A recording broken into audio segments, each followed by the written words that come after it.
Hello, everyone. My name is D2 Kasui, and I'd like to welcome you to our third session for the VacuPath and Urban Financial Services Coalition. And VacuPath is the Virginia Association of Chapters of Alpha Phi Alpha Fraternity Incorporated. Our second series, our third session in terms of the Alpha Leadership Academy. And we're so excited about leadership, and we're focused in this particular series on leading self. How do you effectively lead yourself? A lot of times when leaders want to have transformation, make change, they often look to change others. Here at Alpha Phi Alpha Fraternity Incorporated, we believe in the power of personal leadership, and that personal leadership is one of the most transformational tools that leaders can use to change their own circumstances and change the circumstances around them. One of the things psychologists say is the best way to influence others is through your example, and through your example.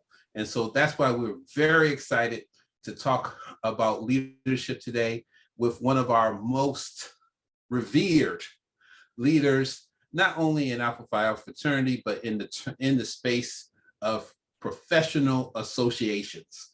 So we're looking forward to getting some great pearls of wisdom. But before we do that, I would like to bring my colleague and good friend that I get the opportunity to work with on Thursday nights, Brother Floyd Jones. Brother Jones. Thank you, Brother Kasui, and welcome to everyone on the call this evening. We're really excited to have you again for our second year of Alpha Leadership Academy. So on behalf of Brother Fred Scott, the District Director for Virginia Association of Chapters of Alpha Phi Alpha, we really appreciate you taking time out of your busy schedule to join us. Just like last week, we hope that you take advantage of the opportunity and the pearls that our past Brother General President Matthews will provide. And hopefully something said or done will provide an added level of growth and development in your own professional career. So with that said, thank you so much, and I'll turn it back over to Brother Kasui.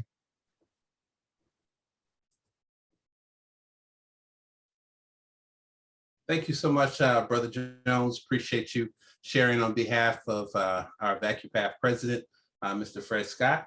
And now we'll have Brother John Gilroy Stanislaus from the Hampton Roads area to introduce Brother President. Thank you, D2, for the warm welcome and using my government name. I appreciate your good efforts in that. But good evening, everyone. Hopefully everyone has a wonderful and blessed Memorial Day weekend. I have the distinct pleasure of introducing this evening's guest speaker, which is Mr. Darryl Matthews Sr. He has a long list of accomplishments and kudos that accompany his illustrious career. I will try my best to capture as many of his accomplishments or his acclamations as possible. However, I don't think we have the time nor the apparatus for disseminating his many accomplishments. We'll start by saying that Mr. Matthews is an experienced senior association executive who currently serves as the principal consultant of the 32nd GP Consulting.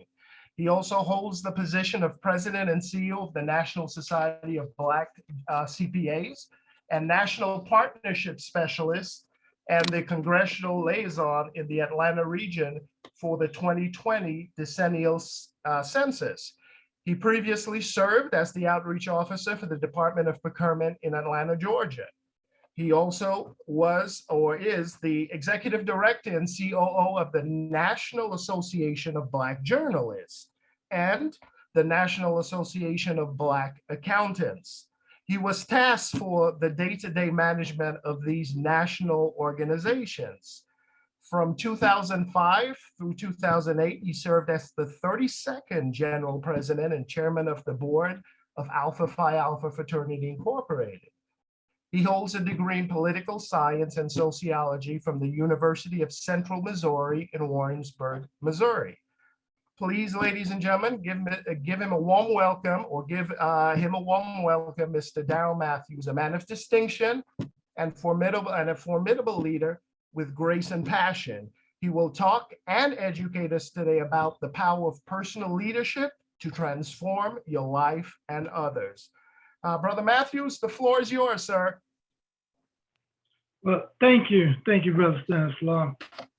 I must tell you that I've had many introductions. That was about as fine an introduction as I've ever heard or gotten. And I thank you for it. I was recently with a group of brothers, a mixture of alumni brothers and college brothers. And the young brother saw me approaching the room. I was in the foyer of a hotel in Kansas City. And he saw me come in, and he walked up to me and he said, excuse me, didn't you used to be somebody in Alpha Phi Alpha? And so I appreciate that our brothers keep us humble. They always remind me that to be humble with your success. This is a team. You either be humble or you get humble. So it is my pleasure to speak today to my Alpha brothers on the power of personal leadership to transform your life and others. And if you'll bear with me, I'm going to use a few anecdotes and try to provide some context. I want to start by saying that Alpha brothers, Alpha Phi Alpha men, are men of actions, means, and substance. So there's no excuse for us to be laying in waiting on somebody to pick up the torch and to come forward. But we also have to remember that it's not about you, it's about being of service. And if service is beneath you, then leadership is beyond you. And we have so many folks who want to be leaders, they want to be great, and I'm going to talk about that a little bit later. But I will say to my brothers, ladies and gentlemen, distinguished guests, again, good evening. My distinct pleasure and a high honor to speak to you this afternoon on our theme. I am truly humbled and flattered to have been invited yet once again to be your speaker for this august occasion. I want to take you back for a moment to January 5th, 1965, in a speech at the Dinkler Plaza Hotel in Atlanta, Georgia, that Dr. Martin Luther King offered. It was the first ever joint black and white testimonial dinner held in the state of Georgia for anyone. And Dr. Martin Luther King just received the Nobel Peace Prize. So in this little publicized speech, he offers us this inspirational analysis. And allow me for just a moment to recount those words for you. And I quote, "Even the most casual observer can see that the South has marvelous possibilities. Yet in spite of those assets, segregation has placed the whole South socially, educationally, and economically behind the rest of the nation. Yet there are in the white South millions of people of goodwill whose voices are yet unheard, whose course is yet unclear, and whose courageous acts are yet unseen. These millions are called upon to gird their courage, to speak out, to offer leadership that is needed. History will have to record that the greatest tragedy of this period of social transition was not the vitriolic words and violent actions of the bad people, but the appalling silence and indifference of the good people. Our generation will have to repent not only for the words and the actions of the children of darkness, but also for the fears and the apathy of the children of light. You, my brothers and sisters, are the children of light. But many of us have voices that are yet unheard. We have courses that are yet unclear, and we possess courageous acts that are yet unseen. So this day begs you to make your voices heard. On March 8th, 2015, the New American Journal published an article submitted by Mr. Donald Watkins entitled, "After Selma, What's Next for Black America?" Watkins states, I am deeply troubled by the fact that today's civil rights movement has morphed into an endless cycle of commemorative events and celebratory parties consisting mostly of photo opportunities. This would be okay if Black America had achieved some measure of economic and political parity with white America, but this is not the case. At a time when the wealth gap between white and Black Americans is greater than it has been since slavery ended, we are partying. Excessive police violence against unarmed Blacks is spreading across America in a shocking fashion. The high school dropout rate for Black males is alarming. America's prisons are overflowing with Black prisoners. Black teenage pregnancies are skyrocketing and our public schools are failing. Many of our historic Black universities are crumbling because of a lack of vision and quality leadership. The achievement gap between Black Americans and white Americans is unacceptable. The Black jobless rate is more than double the white unemployment rate. Gang violence is on the rise in our inner city. Unchecked discriminatory lending practices by America's banks are spiraling out of control and severely crippling Black access to loans and capital. The Voting Rights Act of 1965, which was the crown jewel of the 1965 civil rights protests, has been gutted beyond recognition. Sadly, we will be just as Black, just as poor, and just as neglected tomorrow as we were the day before the celebrations and parties commenced. Without a new and relevant agenda, Black America will continue to march in an endless circle of celebrations and parties while it languishes in a permanent state of despair. I long for the day when Blacks will make history in the quest for equal rights once again, and not just celebrate the historic achievements of the courageous men and women in the civil rights movement from 50 years ago. I understand that Blacks make history all of the time on athletic fields and through our singing and acting ability. Of course, this is noble work. However, the time has come for Black Americans to rise to the challenge and focus our energy and resources on making impactful history on the overall quality of Black life in America by using our intellectual acumen, educational institutions, our community, civic organizations, businesses, churches, and familial relationships to propel us to a higher orbit in society. In this article, Mr. Watkins brings home the imperative message of the day. So to Dr. King, I offer this. On behalf of the millions of hashtag social media activists, on behalf of the Americans who have to come together to show their consciousness just once every year for the past 53 years since he left us, I apologize.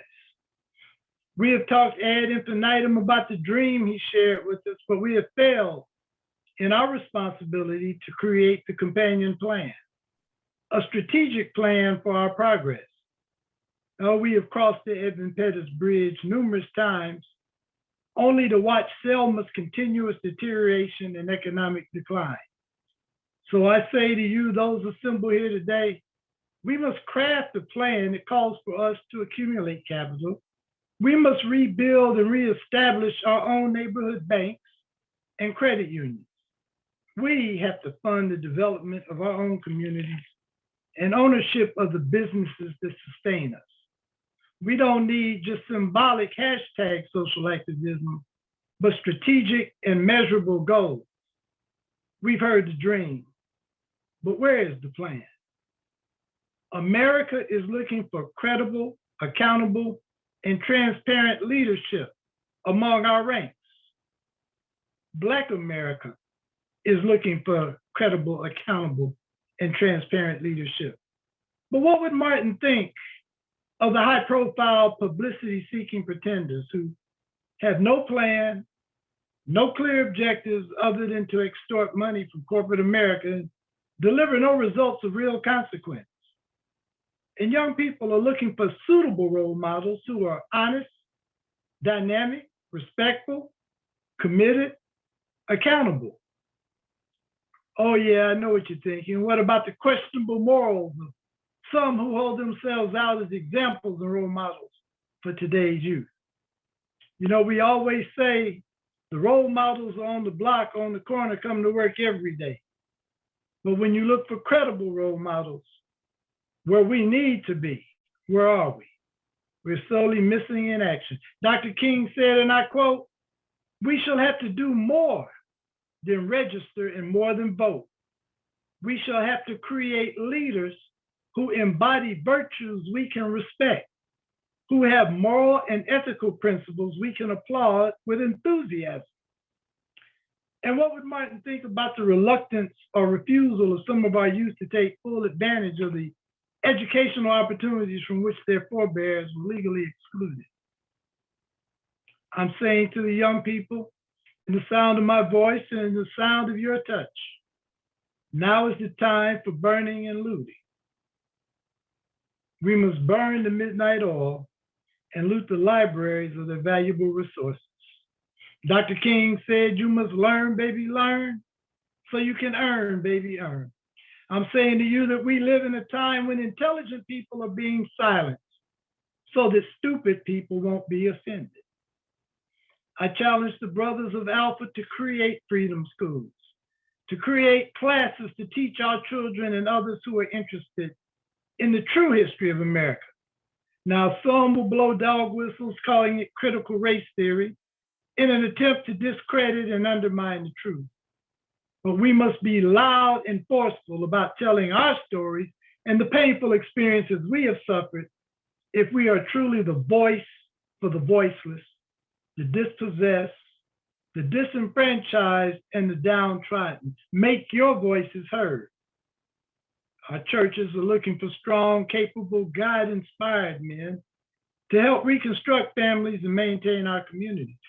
But what would Martin think if he took a census in the church on Sunday morning?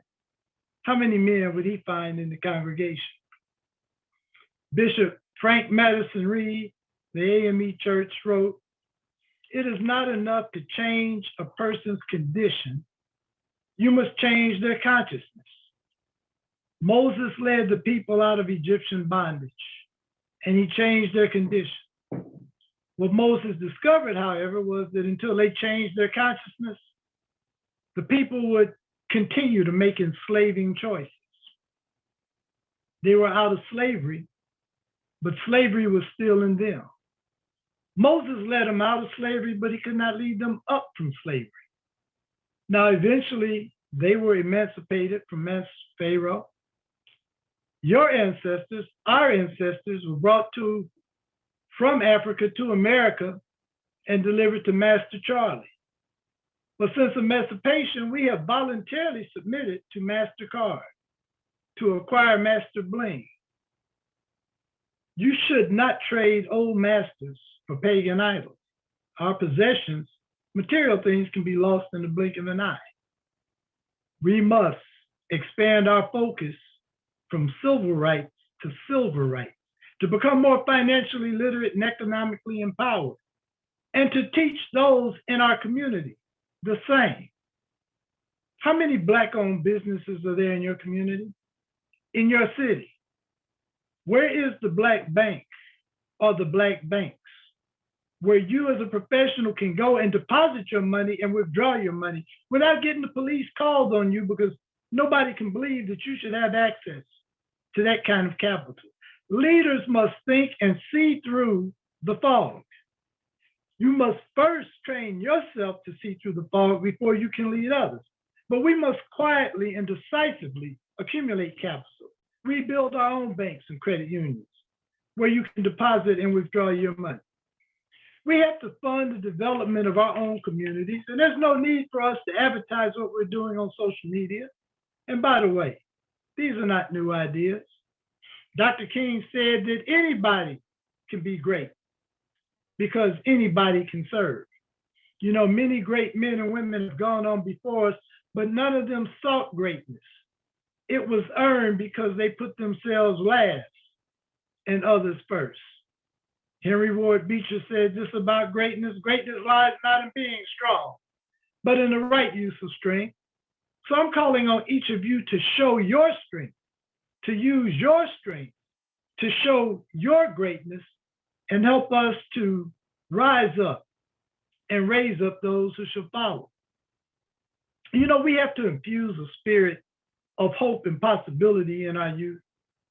They constantly hear skewed statistics that might convince them that they're one of the main problems in America. And if you hear it long enough, you begin to believe it. So today, let me set the record straight. There are not more college-age Black men in prison than there are in college. In fact, there are more Black men in college now than at any time in the history of this country. So when speaking to our young Black men and boys, I say unequivocally, you don't have the option or the time to be victims. You can choose to be a victim or you can choose to be victorious.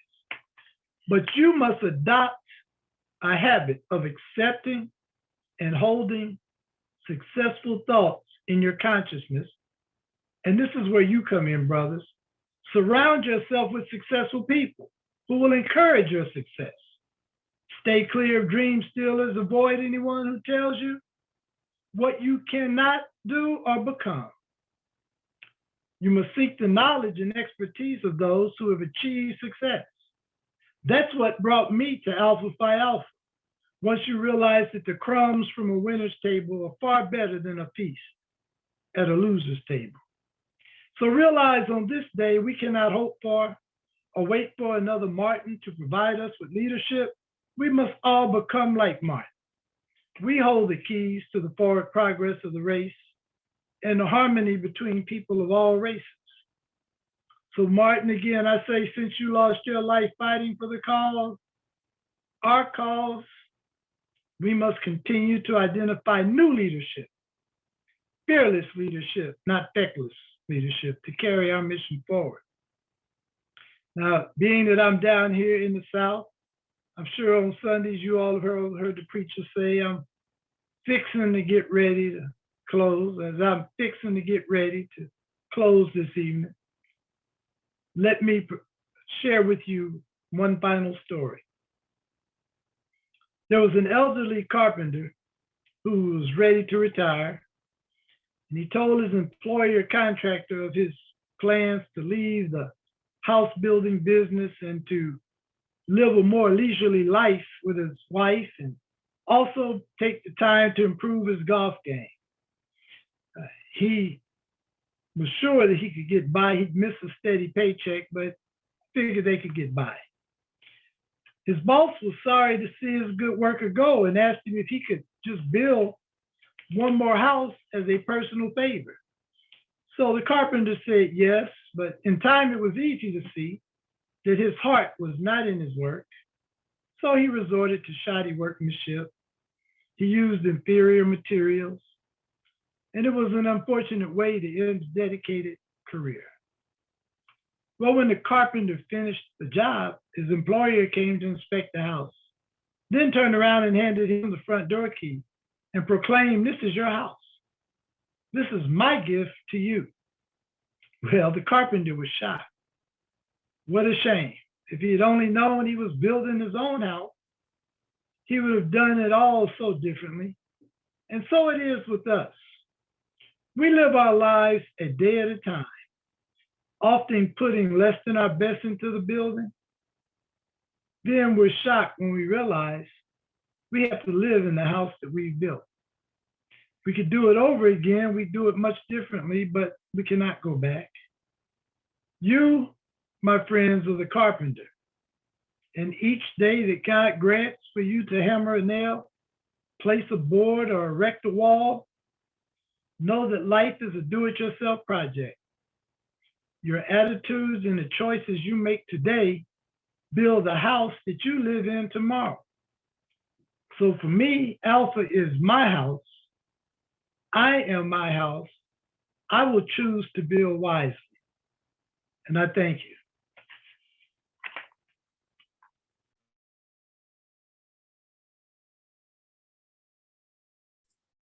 All right, let's give Brother President a round of applause. That was some fire tonight. That was some serious fire. Brother President, I didn't know you was going to have both guns loaded tonight. Both guns loaded tonight. It is time. It is our time. It is time for serious men to come forward because we are in some perilous times. And if we're not going to do it, there's nobody else out there that's built big enough and smart enough to take on the lead. Oh, we have some other friends who will help us, but alphas must lead the charge. We're in trouble, and we must reclaim the mantle of leadership. There's too many pretenders out here. So yes, I must build this fire because alphas must get stoked and take our rightful place as leaders of our community. Box once again. Absolutely, absolutely. So folks, we are going to take some questions we will take some questions, so you can either raise your hand or put your questions in the chat. And Brother President, I have a couple of questions that's already been sent in. The first question for you, Brother President, is what do you think is the #1 mistake that leaders, progressing leaders, especially either in the fraternity or in the organization, what do you think is one of the most common mistakes they make in terms of trying to be effective in an organization that they're trying to make change? Over. They forget that it's not about them, that when you get to be the leader, it is you are a servant to the people that you lead. And I find too often leaders, so-called leaders, forget why they're there. And they start thinking it's about them. They start living off the resources of the organization, like their pocketbook. They forget that it's about service to those that you lead. And when you forget that, you lose the crowd. Then when you have success, again, success. And if you're not humble, you will get humble. You know, how many times have we seen somebody who's supposed to lead us say, there go my people. Let me run and catch up to them because I'm their leader. Leaders need people. I can tell you I've been in a number of situations in jobs where I was not the ascribed leader. I was not the titular leader, but the people came to me because I took care of them. It was about me. When you start forgetting what it's about, who it's about, that's when you start messing up. You have to have a plan of action, and you have to stick to your plan, and you got to get buy-in for folks. You don't just announce a plan. We need everyone in here to give some input. As one of my old bosses, a man you all may know, Milton Carver Davis, used to say, I'm gonna tell you what I think, you're gonna tell me what you think, and then we're gonna go in a room and I'm gonna tell you what you're gonna do. But he at least listened to you. He listened to me, and sometimes he changed his perspective because he hadn't heard what I thought, and it changed him. And I appreciate the fact he didn't anything, but he respected. Leader must respect his people. He must respect those who are supposed to be his followers. And he must start immediately, he or she must start immediately grooming the next set of leaders. When you can take over this task, this responsibility, then I can start working on the next one. All too often I hear leaders say, no, don't ever teach anybody what you know because they'll take your job. Well, that's the whole idea. You're developing the next set of leaders, not followers. You show me a leader, a whole bunch of followers, and I show you a leader that's not going very far because they don't think on their own. They're not bold enough to push him or push her forward and to strike out. A true leader, his people or her people don't have to wait to get it. Alphas know what to do. We don't need to wait for the general president to tell us what to do. We see the needs. So we got to get involved, get inspired, and get to work. So that you asked for a few, but humility and service, big time. Everything that I've done in my life, in all of those organizations I've led in Alpha, I didn't do it on my own. There were other people who lifted me up, people who showed me the way, people who whispered wise counsel. You thinking it's all about you? Then you might as well get ready for that thud, because you're going to fall and fall hard. Copy that, copy that. Thank you, Brother President. Some definite pearls. I see Brother Allen has his hand up before I go to my next question. Go ahead, Brother Allen, with your question. Thank you, Brother Kasui, and thank you, Brother President, for that fiery speech and information in charge. I'm here in Prince William County. I'm one of the commissioners for the Racial and Social Justice Commission. I think I've gotten more grayer since I've been on this commission. But the problem I'm seeing is that when we are the 10th most diverse county in the nation, but when it comes to meetings that as the quality of life in our community, I do not see the African Americans in number or the diversity in numbers. And I'm always seeing the majority. We're trying to, what is the strategy? Is there a strategy to get our African Americans out to these meetings where votes are being made that's going to impact their lifestyle in this community? I just need some strategy, some plan. I'm fired up, but I don't see the people that's there in our community to be there other than some leaders. Oh, and I share your pain because it is difficult. And that's part of the strain, the stress, the heavy weight that's on the shoulders of being the leader. Because you have to mold consensus. A leader is a molder of consensus. Alphas are persuasive, at least we're supposed to be. But we've got a community of folks, a generation, some who wear the same colors as us, who are of a totally different mindset. Pardon me, they have, I'll say, lost their way. When I talk about Selma, there are a group of folks who go to Selma every year to cross the Edmund Pettus Bridge because somebody said that's what we got to go do. That shows our commitment. We need visionary leaders like yourself to come up and show the folks and make it plain. Do you realize how much pain you're in? And some of the folks who don't look like to be standing over here with us because they're in that same, Dr. King once told some policemen when they were trying to break up the garbage strike in Memphis. He asked them, how much money do you make? What kind of benefits do you have? When they told him, he said, you need to be standing with us. But some folks have been sold on the fact that they're going to all make $400,000 and get out of that trailer park when they don't see it clearly. I spent about 2.5 years recently as a for the census. You know, everyone who doesn't get counted leaves almost a couple of $1,000s in federal taxes on the table because they weren't counted. Money to go to construct schools, hospitals, roads. You have no idea how hard it is to get people to understand that. We can't give up.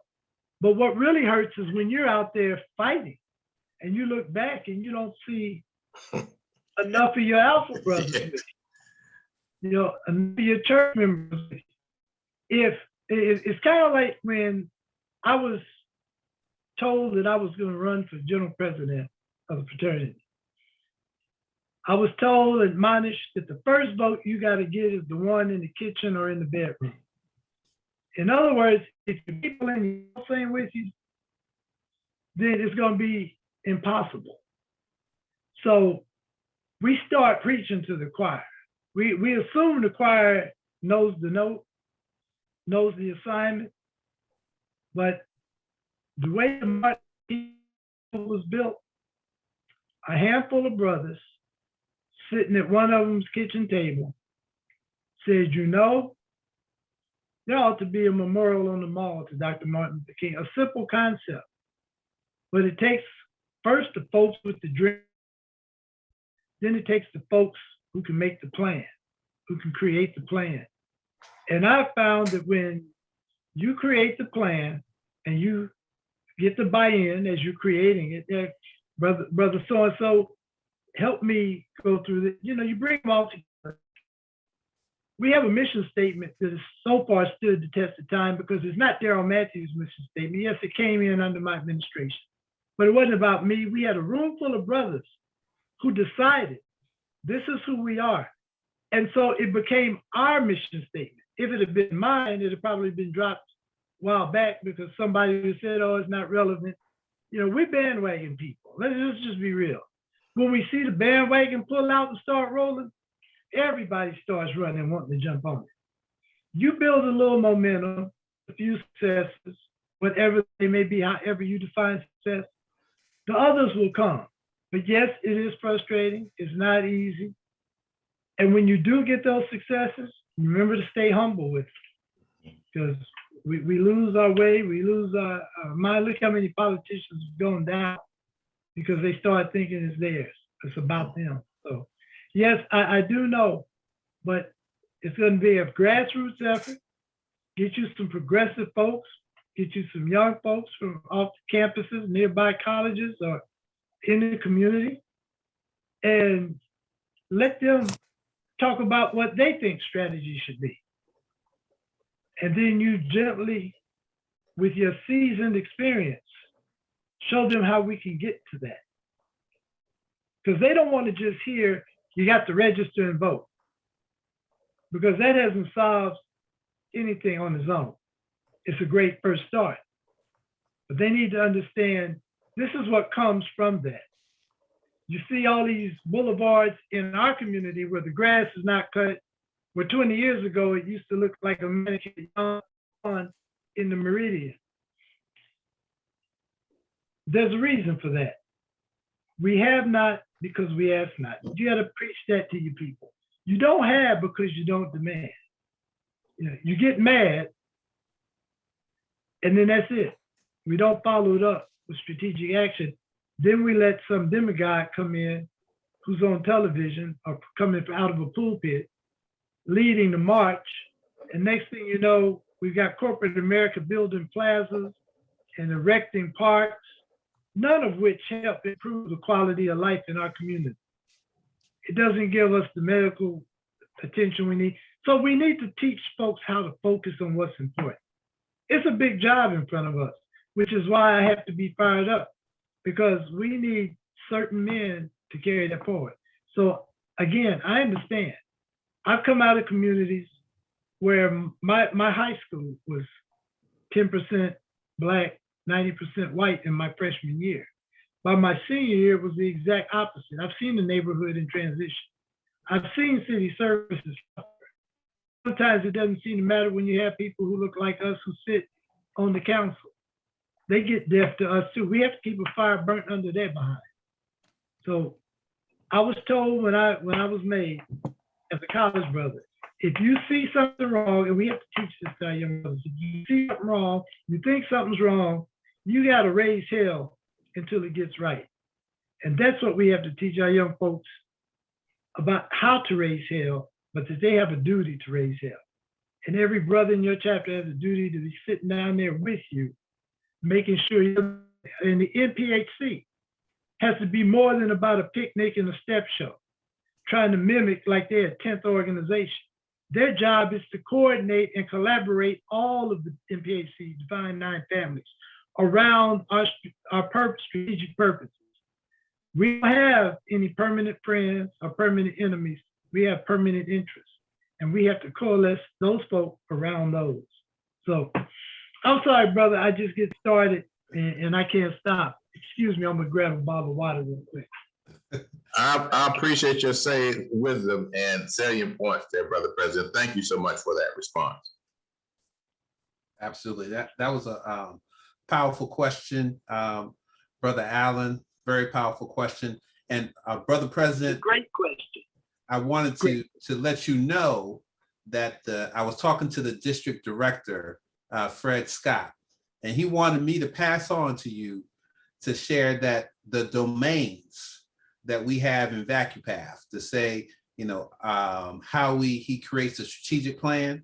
He said that strategy and plan comes from Darryl Matthews, and we're still using that today. That's how principle-based the concept is for organization. So thank you for giving that type of leadership that's last all these years and is still effective today. Thank you. Thank you. Absolutely. And so here's our next question to you, Brother President. And this is from one of the brothers said, as a new leader who have just been selected to run an organization or to run a chapter, you know, what would be the top 3 things that you would recommend that they start off in terms of setting the tone and the strategy for their new role as a leader? Top 3 things. Grandmother used to say, when you get to one of these positions, you got to be ready. You don't come in the door fixing to get ready or trying to get ready.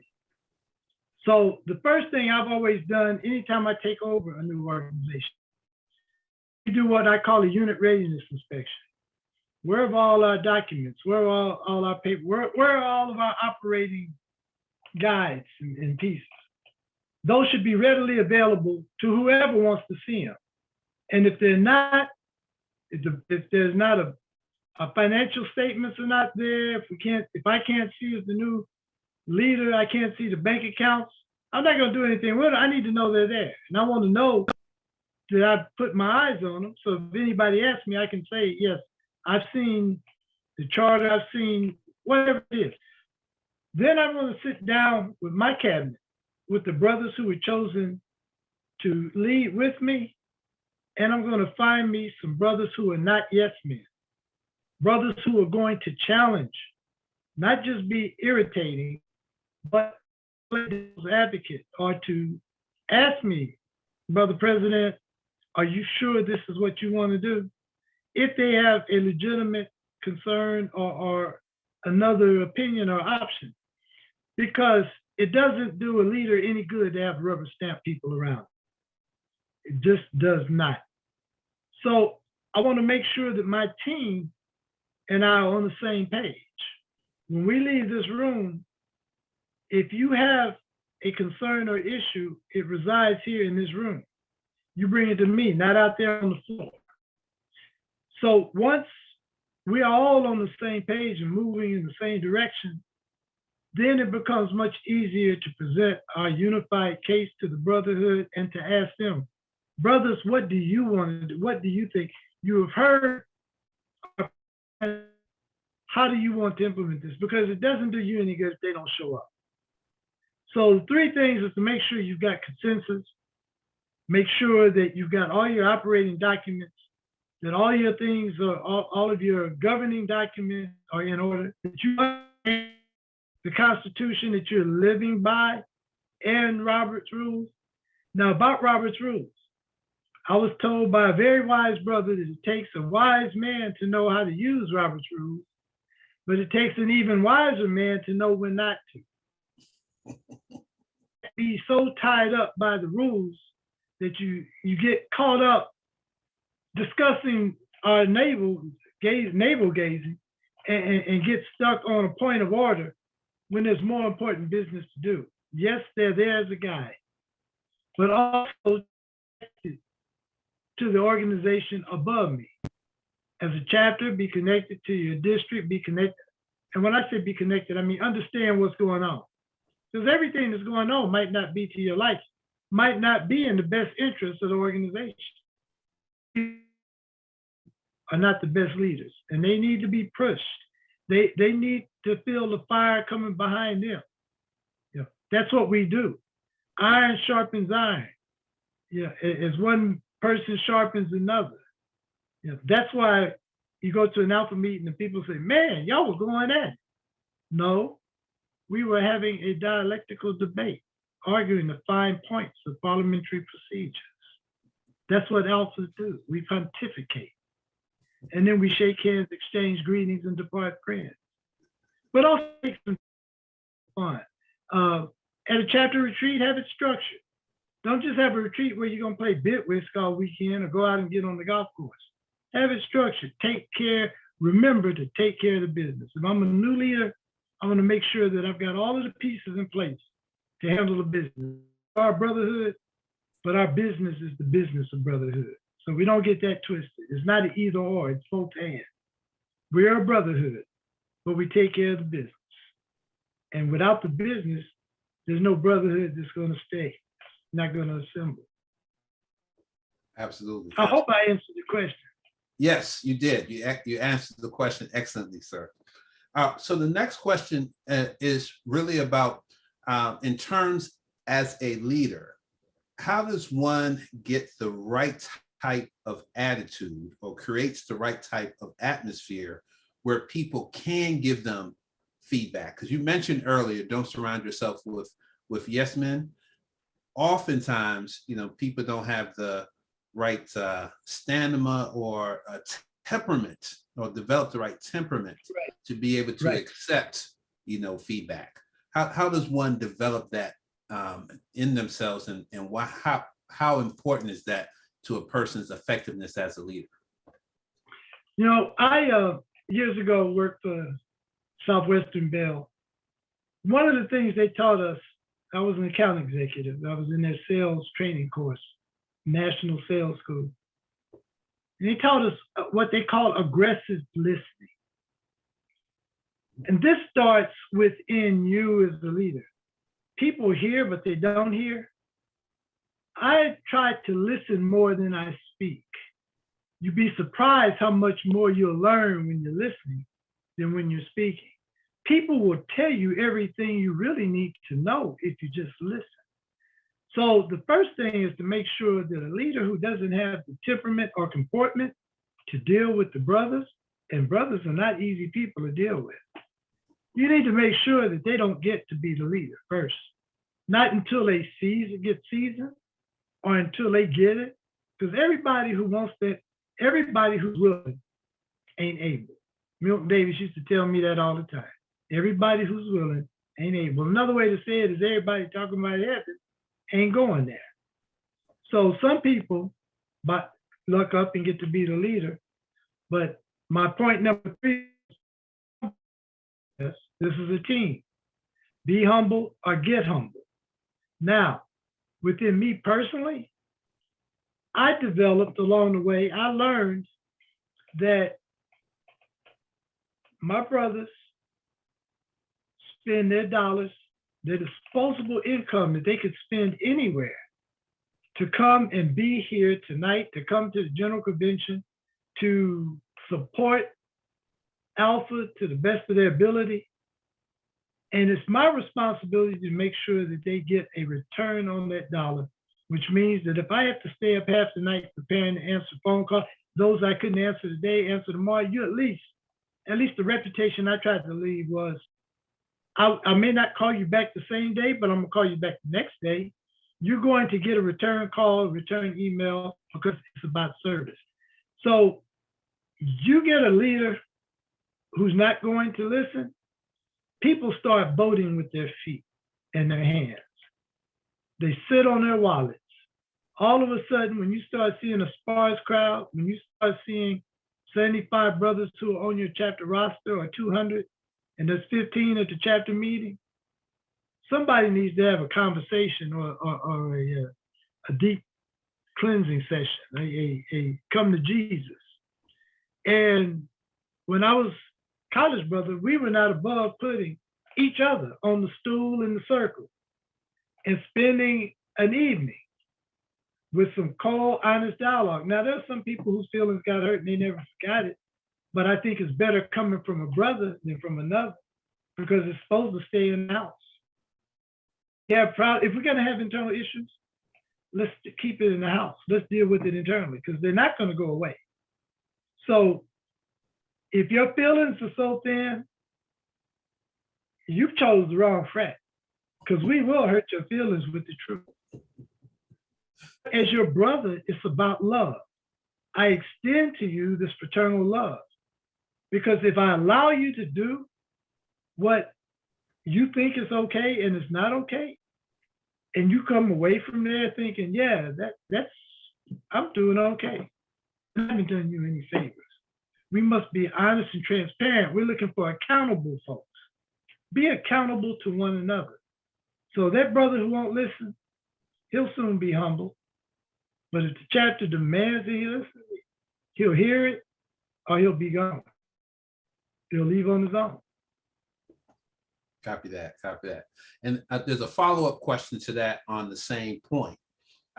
Is what do you do, especially either in the brotherhood or in the workplace, when you work with a leader who is ineffective or who may not recognize your unique talent, skills, or ability, or is not appears to maybe holding you back?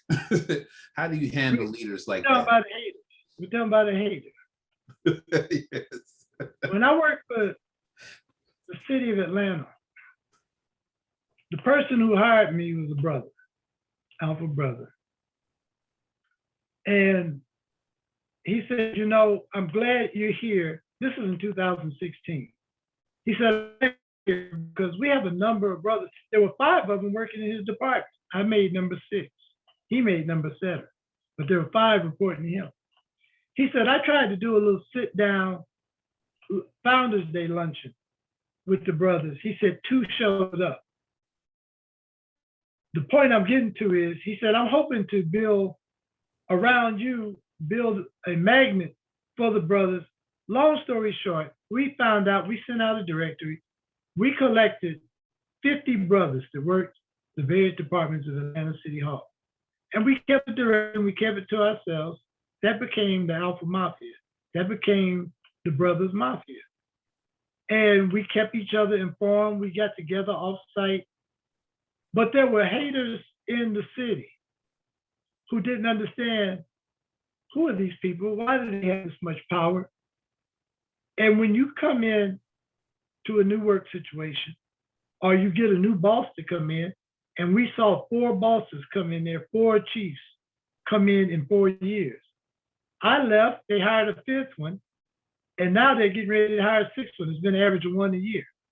So somewhere there's some issues, but I have faced those folks that you sometimes have to mellow it back, dial it back. Just keep your fire, but you can't show all of your cards. You always, in the 48 laws of power, there's one of them that says, always make the master look good. I've tried my best to make some dumbass people, some people who are slow on the uptake look good. And I let them know, look, I'm on your team. I knew that, and the people, I had the people with me, and the people said, Darryl, you need to be a coordinator. You need to be this. No, I'm fine. I have run several organizations. I don't want to have to go to all those meetings. I don't have to be up.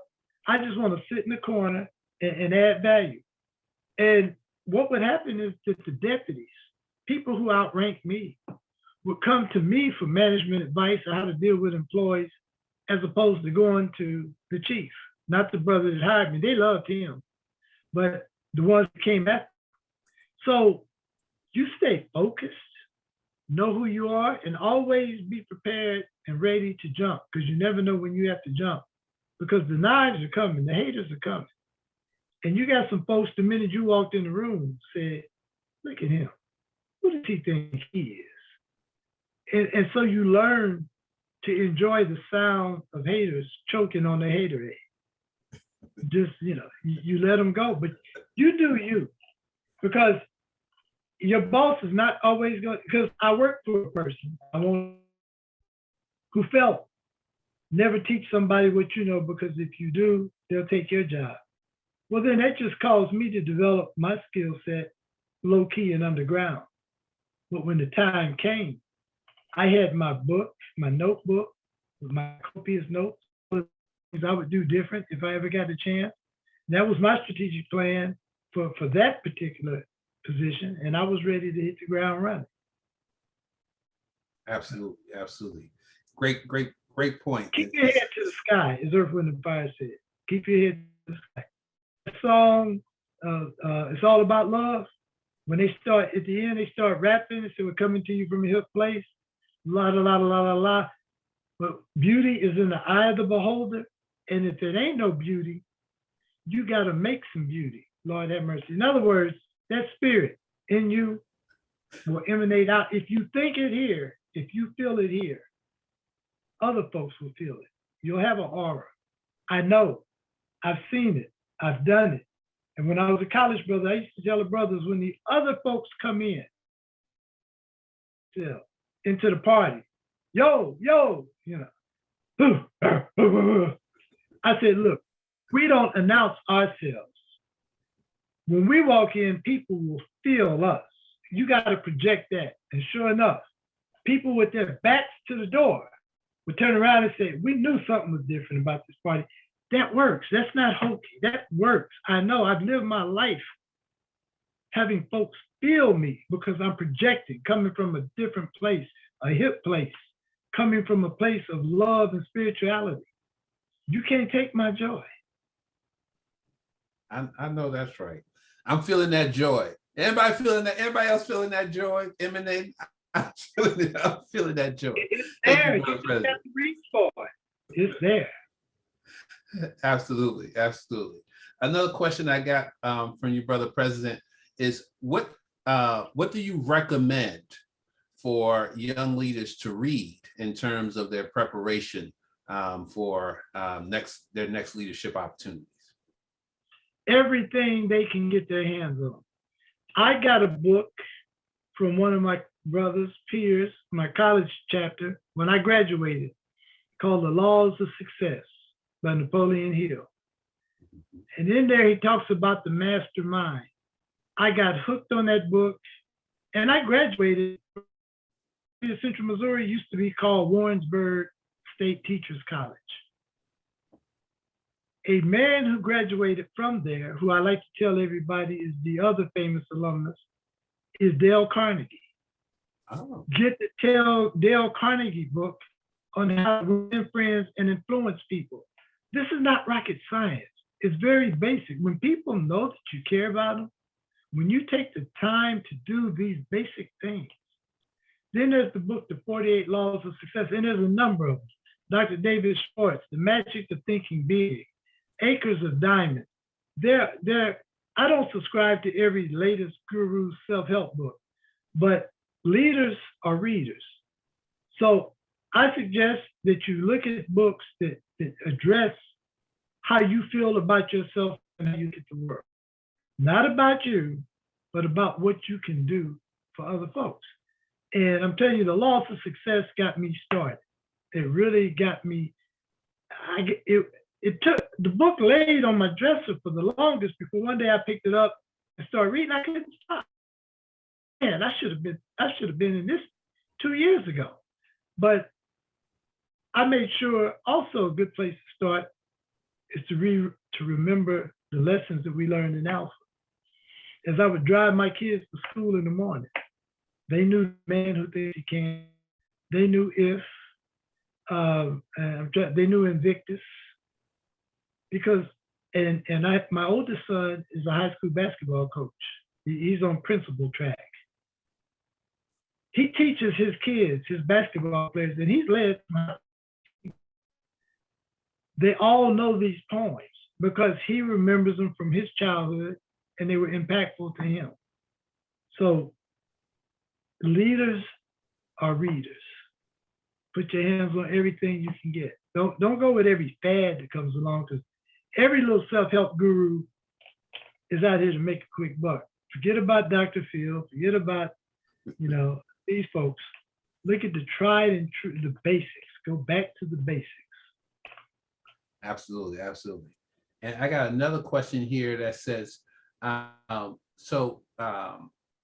it's about family. So the question basically is about how do you balance, climbing the corporate ladder and having leadership success and making an impact in your community and, you know, raising a family? How do you find that balance? Well, you find out many years later that you thought you were doing, and your kids will let you know that you can take off that cape because in here you just daddy, and they will break it down. But I tried to make sure, for me, working for the fraternity for over 20 some years, our conventions were family oriented. So while I'm working, my kids, my wife, they got to go to the Alpha convention. We had programs just for the children and for the ladies. And that became one aspect of them enjoying life and attributing it to daddy, even though I may not see them. But also after the convention, I always made sure that we took some family time another week to go Disneyland, Disney World, visit relatives. All you can do is the best you can, because your kids are after the age of about 9, especially by the time they get 12, they're gone. In their mind, they've developed their own set of friends and stuff. So you try to start early: family night, bingo night, Monopoly night, movie night. They remember little things. You know, my grandson was recently I celebrated my 50th anniversary in the fraternity. Got a 4-year-old grandson. I haven't talked about fraternity to him. Today he was over visiting, and he said, Granddad, what does this mean? Because he saw brothers doing it at the memorial. He has never seen me do it. But it's amazing what kids will pick up, what is implanted, emblazoned up on their minds. So it's a matter of, just like you plan your success, you plan when to take your car to the shop, going to the doctor, you've got to program family time in there and be ready for some emergencies, because they happen in life. My kids know that when stuff has happened, it has been not emergencies. They've always seen Dad drop everything to be right there. I remember traveling to the regional conventions, having to get up at 3 o'clock in the morning to catch a flight back to Columbia, Maryland, because my son's football team was in the championships on their way to it. They got a ring. But I knew that I just felt they're playing beyond themselves. They're going to lose pretty soon. There's a small 1A school. They keep getting lucky. So I promised them that as long as you all keep winning, be at every game. I had to make it to every game, and I did make it to every game. But had I not made it, he'd still be talking about that to this day. So our kids, our families are important, but they also need to understand, because when between here and Maryland, I gave him a choice. I said, look, Dad could come home, he'll make less, I'll make less money, but we'll all be together as a family again. My youngest was 9 years old when I left. And I said, that means the private school that you're going to, but we'll all be together. And they said to me, we're going to miss you, Dad. Oh, by the way, they got ATMs where you live. You get paid electronically, right? You know, and so years from now, I can laugh at that. I was bi-residential, dual residential. And of course, being in Atlanta, every place you want to go, you got to come through Atlanta to down south. So I would always make time and spend some days and make sure it's the holidays. Could I have done more? Did I want to do more? I did, but peculiar to my circumstances, their mother wasn't able to work because of her health. And so I did what I had to do. And I think they appreciated it. Kids. None of them became alphas. You know, I think because they spent too much time at alpha conventions. They've been to more conventions than a lot of brothers have. Yeah. But I think they may have been taking it for granted, but they definitely appreciated what they knew, that the fraternity was. Therefore, it was important to them for it to be important to me.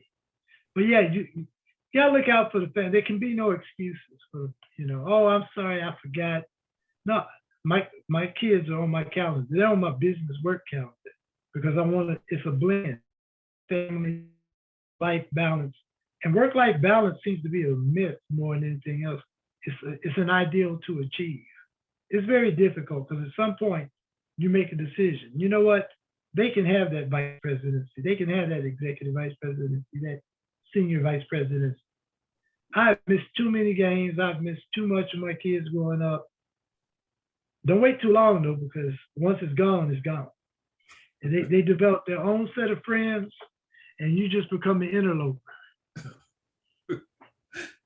Absolutely. I got another, man, I love to have a follow-up question, but I want to get to this brother's question here.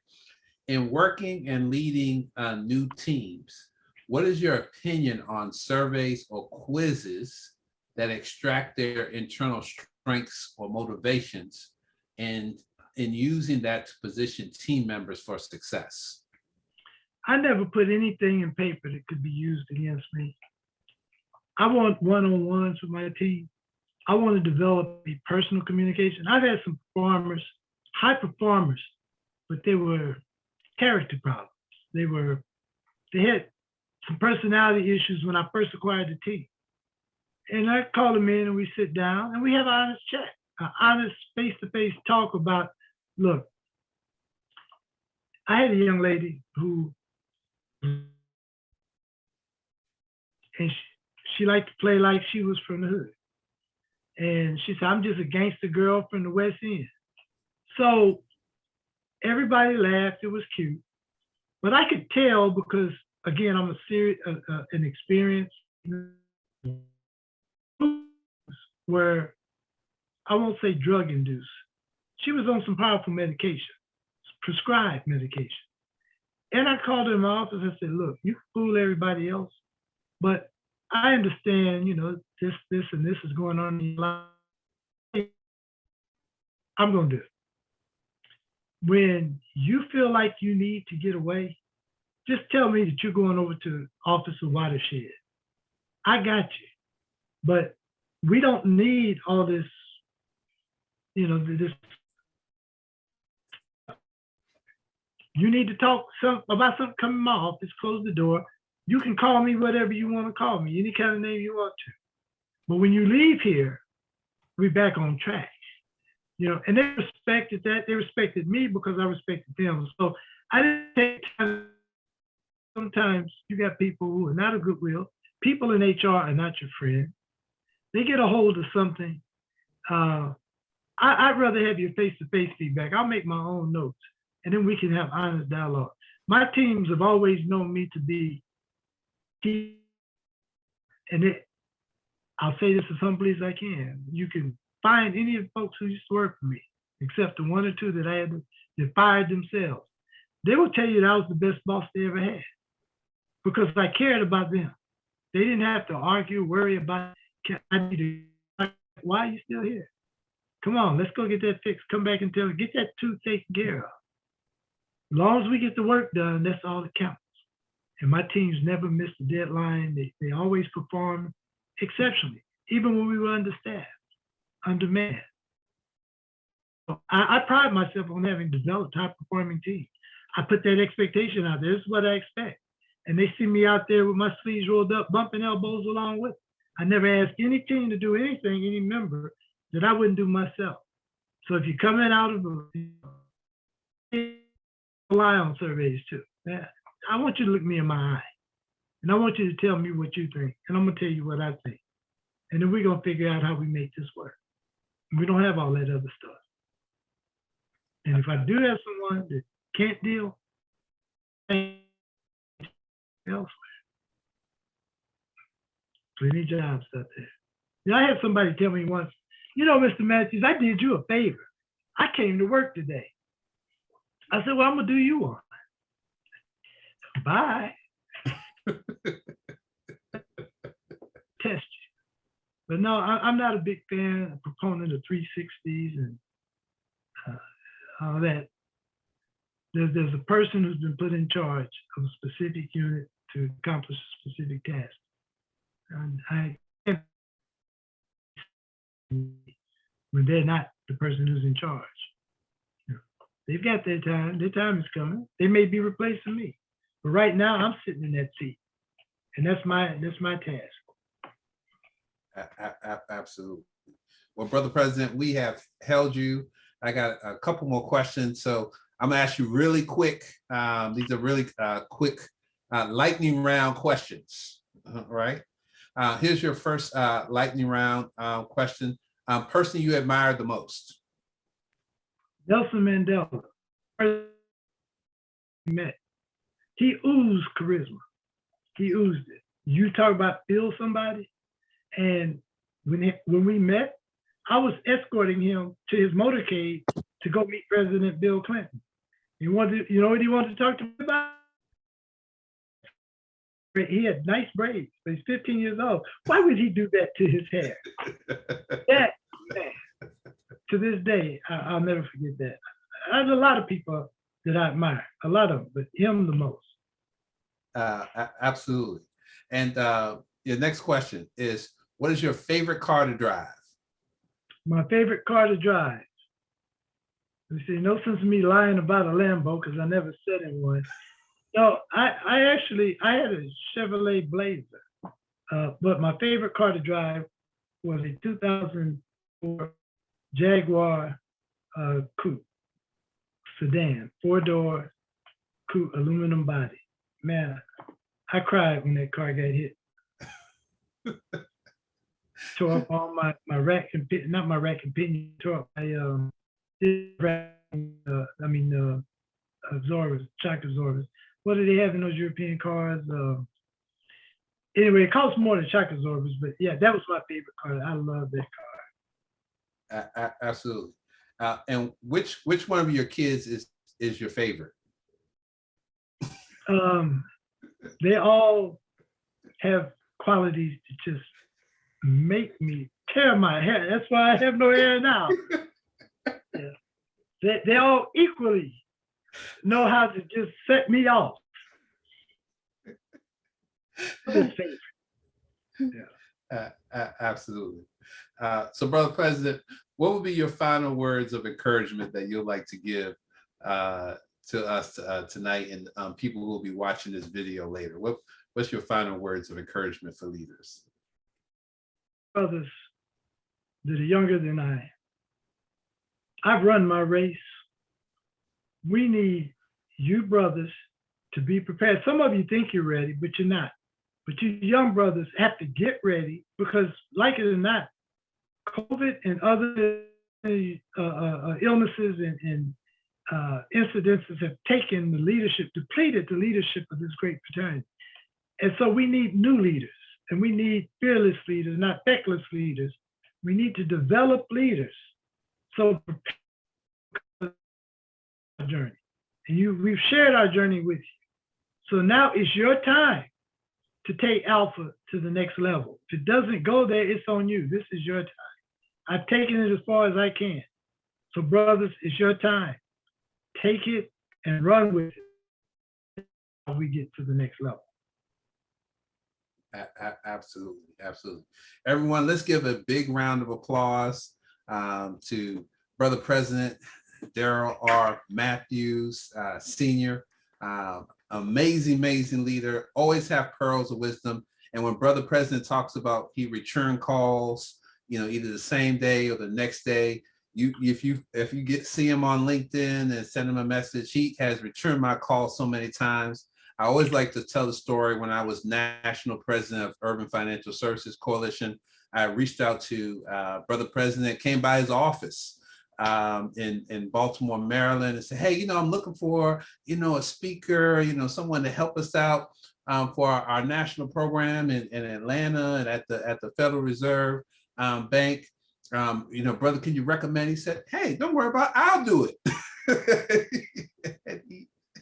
and he came on down, and then he spoke at the Zeta Delta Lambda, our 25th anniversary program. And then again, every time I've asked him, he's always asked to speak. So thank you for being so gracious with your time and your talent. I also spoke at the Kansas City Reserve Bank. That's spent a right. whole day there, and it was broadcast. So that's why I know we need more banks in the Black community, even if they're partnership with larger banks, control and invest in our community. And folks can come and sit down with folks who look like us to get the capital we need to build our infrastructure. Absolutely. We have not because we ask not. Absolutely. Absolutely. Powerful, powerful. All right. Well, thank you so much, Brother President. Everyone, have a good night. And our next Alpha Leadership session is actually going to be on June 4th. And our speaker for that session is going to be Brother Oliver Allen. He is going to be talking about the power of coaching and mentoring, how leaders can leverage the power of coaching and mentoring. Y'all finally got a good speaker. Seriously.